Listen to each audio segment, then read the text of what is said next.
at fast food for a month, and I was like, no, so I chose this instead. It was just like an opportunity, and I was like, I'll try it out, and then I stuck with it. I like it. The money just looked nice, and so I decided to try, and I liked it.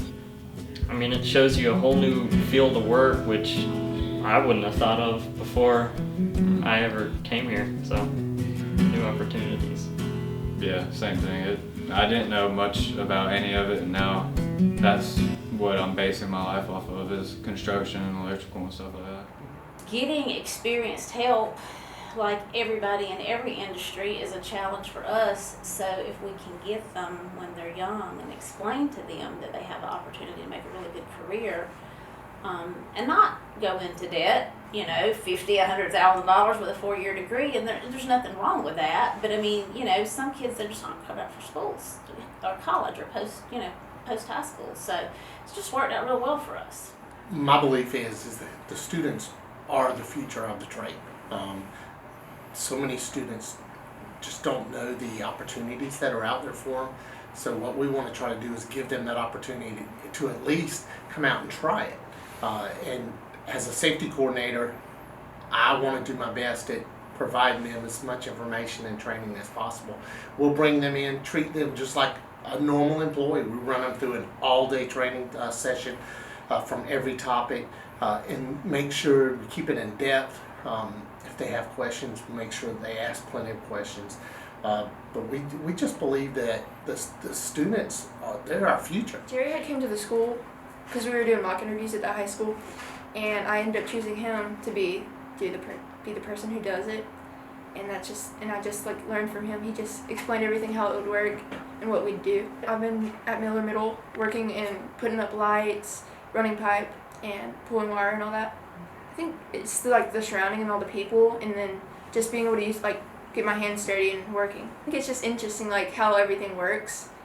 How if you don't do this right, then it's not gonna connect back to it's not gonna work. It's kind of always been a passion of mine to see more women come into this industry, because there's plenty of women behind the scenes, bookkeeping and that kind of thing, but to see female electricians out in the field, we're missing out on a whole huge population of potential employees by turning a blind eye to it. Just because women haven't gravitated to the construction field doesn't mean they're not capable.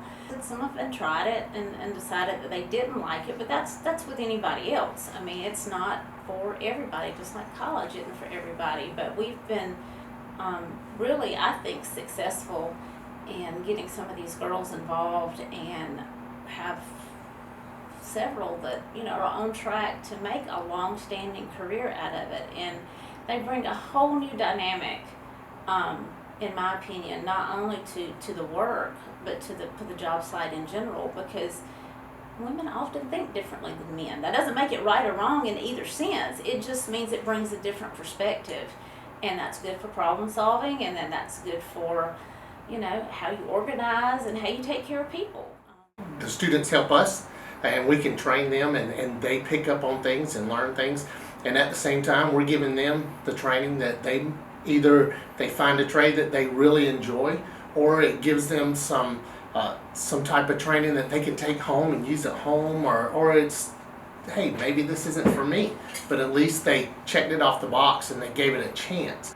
So that's what we're trying to do, is just prepare for the future and just our jobs that are coming up in the fall, next year, the year after, and that's why we're looking into the students and just trying to give them that opportunity.